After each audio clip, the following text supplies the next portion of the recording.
Meus amados irmãos, a paz do Senhor Jesus, sejam muito bem-vindos a mais uma EBD Online.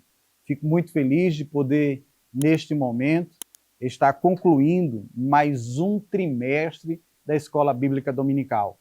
Fico feliz também pela vossa audiência e por saber que a Escola Bíblica Dominical tem sido um instrumento de bênção para cada um de nós. Querido professor, querida professora, meu dirigente, minhas secretárias, meus adjuntos e todos os outros irmãos que fazem parte da liderança da Escola Dominical, seja aqui de Abreu Lima, de outra cidade, de outro estado, de outro país.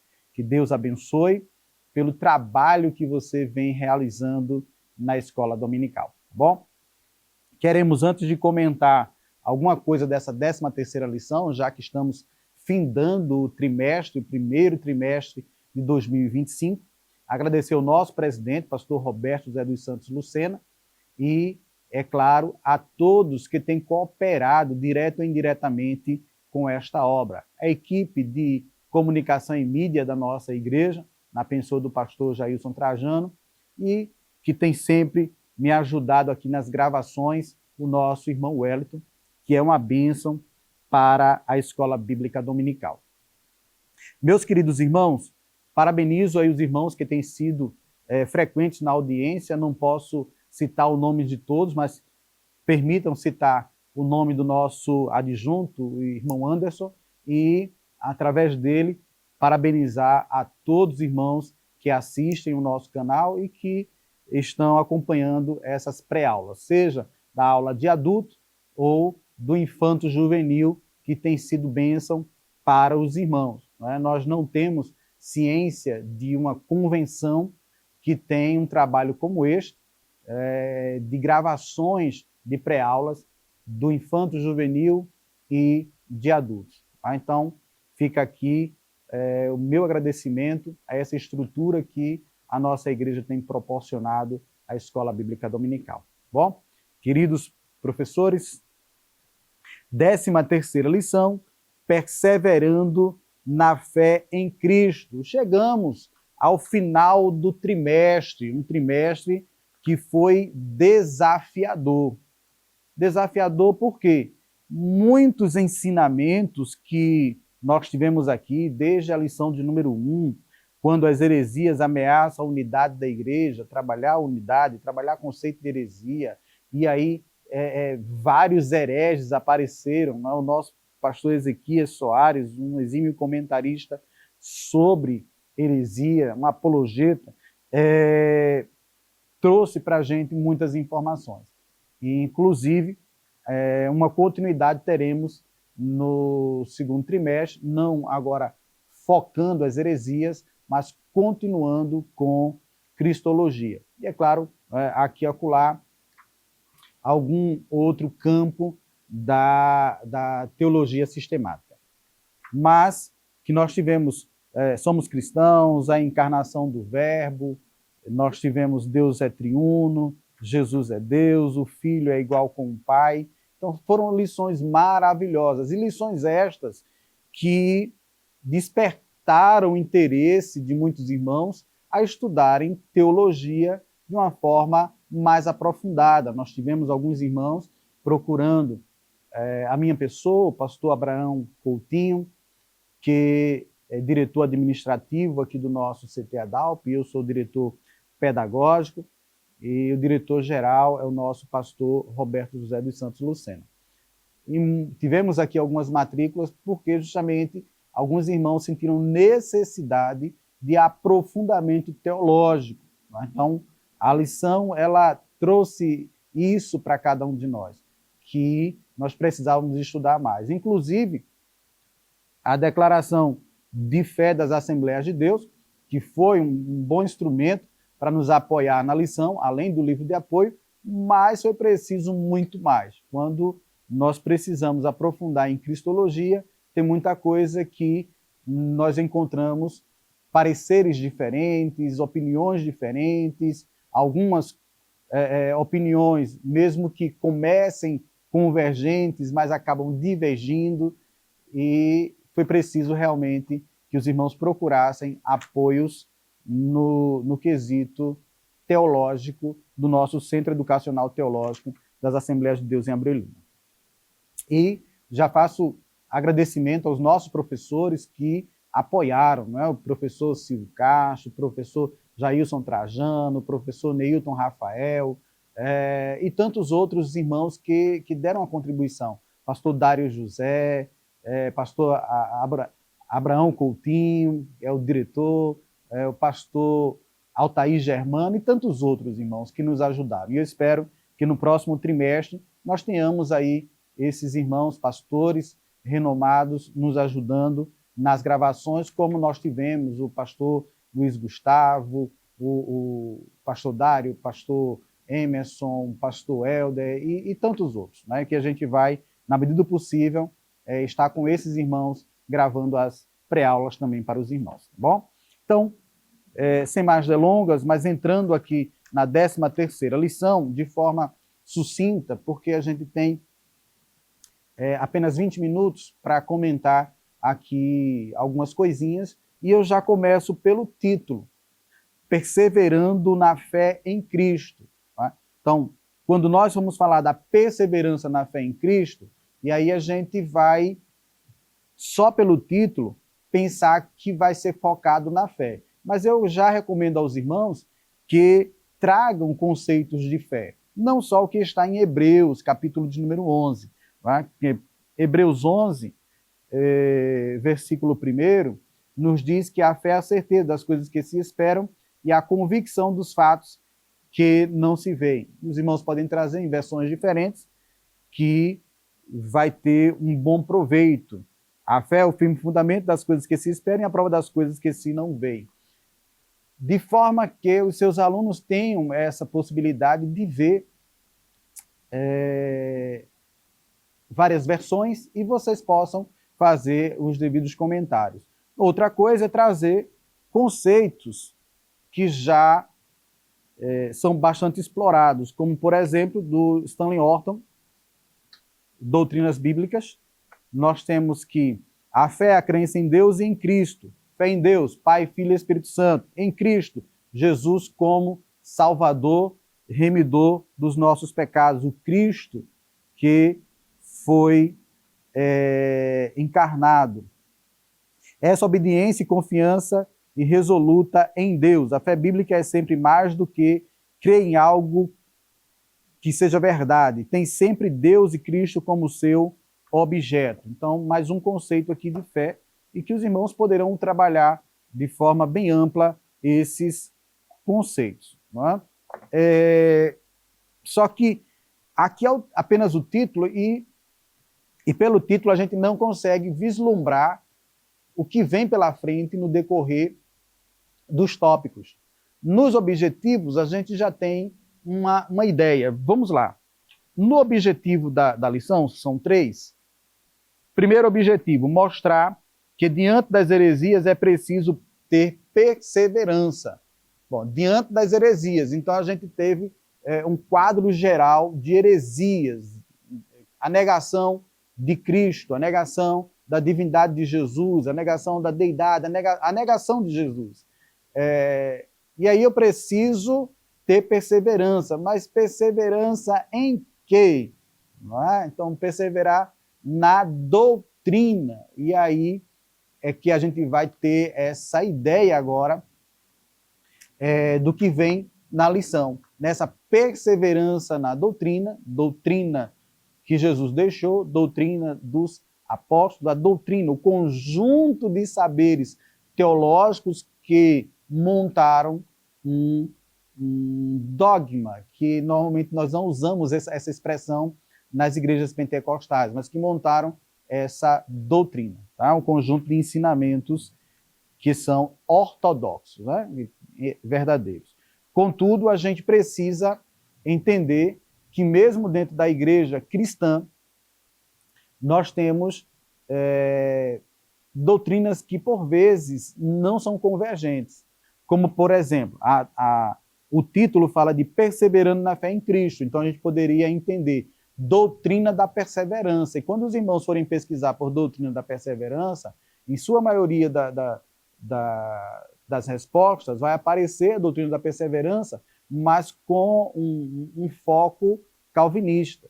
E nós temos também a ideia da perseverança, mas com um foco pentecostal. Então, os irmãos tenham justamente esse cuidado na hora de pesquisar essa perseverança cristã, o foco que está sendo dado, tá certo? Porque uma coisa é eu colocar que eu preciso perseverar na fé para ser salvo, para alcançar a salvação, para permanecer salvo.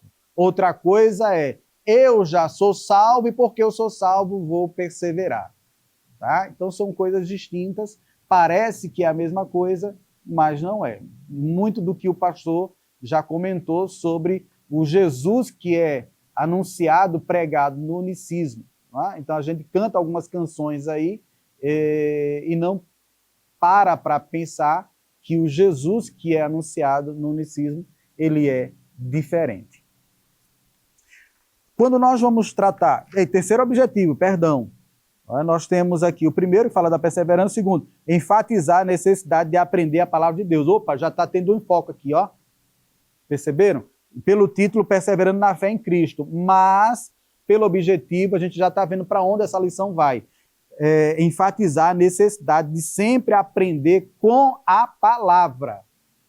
Além de aprender a palavra, aprender com a palavra. Então, vamos trabalhar também isso aí. E terceiro, considerar as Escrituras como fundamento da vida cristã. E a gente tem essa premissa de que a palavra de Deus é a regra de fé e prática dos crentes em Cristo Jesus. Não é? E aqui a gente tem, queridos irmãos, uma lição que foi dividida em 3 tópicos.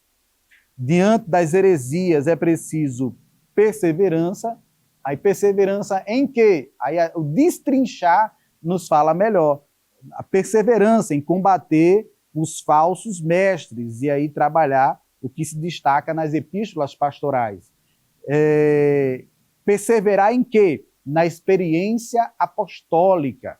Perseverar em quê? Entendendo o querer, o verbo querer em todos os que piamente querem viver em Cristo Jesus, padecerão perseguições. Olha para isso. Nós não teremos tempo para falar sobre isso, mas é uma coisa que não é se, mas quando a perseguição ela vai chegar. E depois, perseverar em quê? No combater e entender as características dos enganadores. E esses enganadores aqui são chamados de impostores, e aparece a palavra grega goês. Aqui, então, temos algumas outras características desses enganadores. Embusteiro, impostor, feiticeiro, charlatão, e eu friso aqui a palavra encantador. De vez em quando, nós temos aí irmãos que até pronunciam, rapaz, é tão bonito, eu fiquei encantado. Opa, cuidado, utiliza a palavra maravilhado, regozijado, ou outra palavra, mas a palavra encantado, encantador, ela tem uma origem bem diferente. Nós não temos tempo para trabalhar isso aqui, mas certamente em outro momento nós trabalharemos a etimologia da palavra encantado.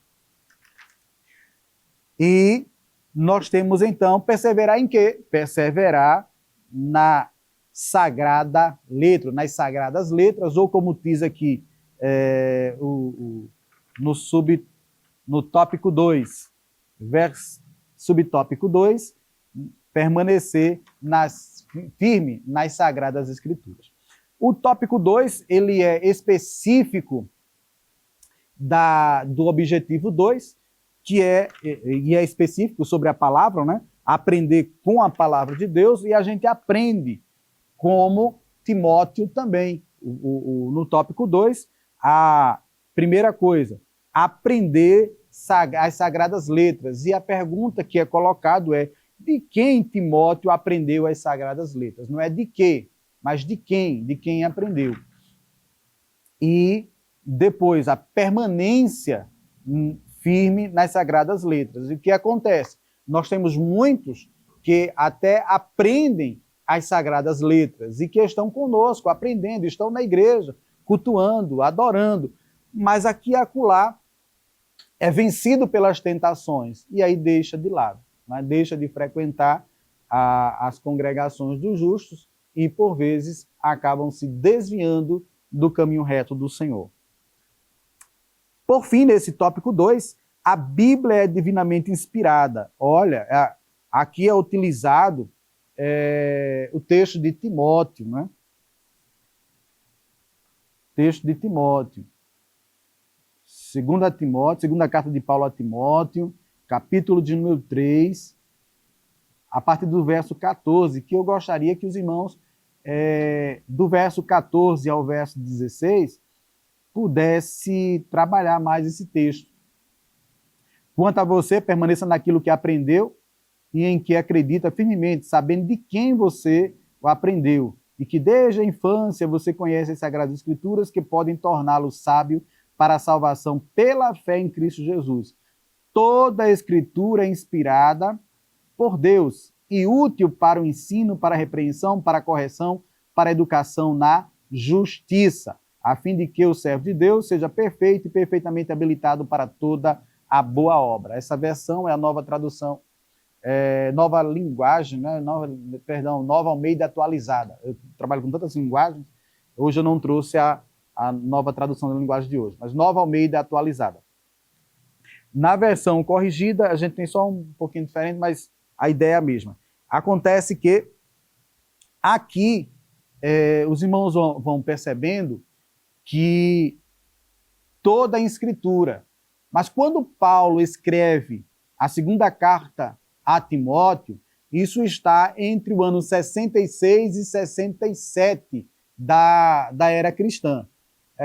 Há um outro escritor que colocou no ano 68 da era cristã. Bom, se foi 66, 67 ou 68, esse intervalo de tempo para a gente não vai importar numa amplitude, porque nem todos os livros do Novo Testamento ainda haviam sido escritos. O que o senhor quer dizer, irmão Gastone? É que até o momento Paulo estava dizendo, toda a Escritura já escrita, já inspirada por Deus, ela é útil, e aí traz as utilidades que ela serve. Não é? 66 livros vem a ser feito um compêndio deles mais na frente. E teria, claro, que esperar João escrever o livro de Apocalipse, que nós temos como o livro que fecha o cânon sagrado. Não é? Mas toda a Escritura ela é inspirada, divinamente inspirada. Terceiro tópico da lição, tendo as Escrituras como fundamento. Não é? E quando a gente fala de fundamento, você pode trazer a visão aí de fundações mesmo, de colunas, daquelas situações da edificação, é cavado um buraco, é feito uma sapata, é colocado o concreto, é feito a armação de ferragens, colocado o concreto e tudo isso tem um nome lá para concreto armado, coisa desse tipo. E depois de fazer a fundação, aí vem as construções em cima dessa fundação. Pode utilizar isso? Pode, até porque Paulo utilizou bastante figura de linguagem, fez várias analogias. Não é? Somos arraigados e edificados. Então, pode sim, pode trabalhar. Agora, eu tive num determinado lugar e trabalhei com os irmãos essa ideia de edificação e tive uma aula, na verdade. Foi maravilhoso. Por quê? Eu peguei opiniões diferentes sobre a edificação e a necessidade de edificar. Aí peguei a visão de um pedreiro, a visão de um mestre de obra e a visão de um engenheiro. E que na visão do pedreiro, apenas a execução do fundamento. Na visão do mestre de obra, pegar aquilo que já foi planejado para poder dar a ordem a alguém de fazer a execução. Mas na visão do engenheiro, maravilhoso, irmãos, que antes da edificação vem o planejamento até do solo que vai receber essa edificação. Maravilhoso. Então, os irmãos podem fazer isso, porque quando nós formos trabalhar fundamentos das Escrituras, nós vamos ter que trabalhar a autoridade apostólica, a abrangência deste fundamento e, é claro, o manual de Deus, que é a sua palavra. E quando nós falamos da sua palavra, nós falamos das Escrituras. E aqui eu fecho segunda carta de Paulo a Timóteo, capítulo de número 3, capítulo de número 3, é isso? Versos 10. O 14 a 16, os irmãos já trabalharam, e aqui trabalharão do 10 ao 13. Por quê? Porque é nesse momento que Paulo vai tratar com Timóteo sobre a necessidade de permanecer na fé, na doutrina, na palavra, para combater os hereges. Olha, tu, porém, tens seguido a minha doutrina, está na leitura bíblica em classe. Do meu viver, intenção, fé, longanimidade, amor, paciência, perseguições e aflições, tais quais me aconteceram em Antioquia, que a gente não vai comentar o que aconteceu em Antioquia, Icônio e Listra, mas saber que aconteceram coisas que fizeram com que Paulo sofresse por amor do Evangelho. Quantas perseguições sofri e o Senhor de todas me livrou. E também todos os que piamente querem viver em Cristo Jesus padecerão perseguições. Comentamos de forma muito rápida, mas apenas lembrar, todos aqueles que forem defender a fé, que estiverem arraigados, abalizados, edificados na palavra e forem defender a palavra, sofrerão perseguições. Não é se, é quando. Mas todos sofrerão perseguições. Mas os homens maus e enganadores irão de mal a pior, enganando e sendo enganados. Aí o texto completa e os irmãos já sabem. Mas a ideia é que nós nos aprofundemos nas Sagradas Escrituras para combater esses embusteiros, esses hereges, essas pessoas que estão defraudando a palavra de Deus.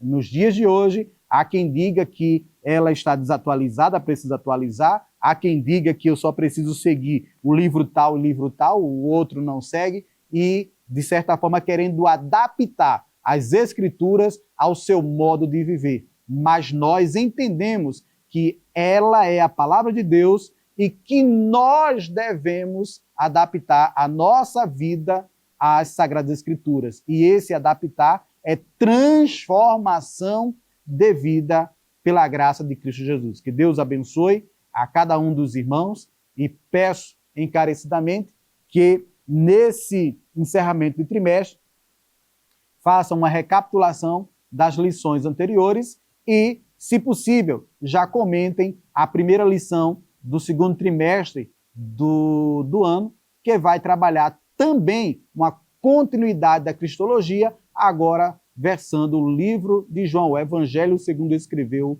João. Que Deus o abençoe em nome de Jesus.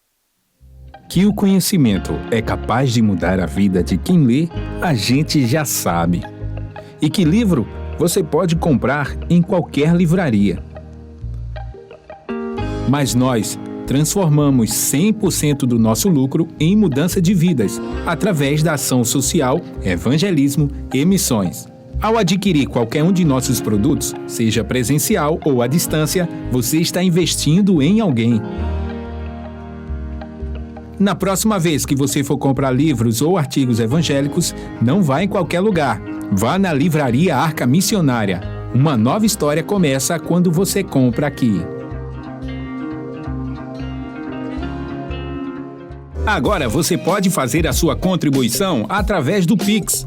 Uma operação rápida, segura e sem custos. Abra o aplicativo do seu banco, clique na opção Pix e em seguida vá na opção Transferência. Depois é só digitar nossa chave Pix, que pode ser o nosso CNPJ 11 120 490 0001 86.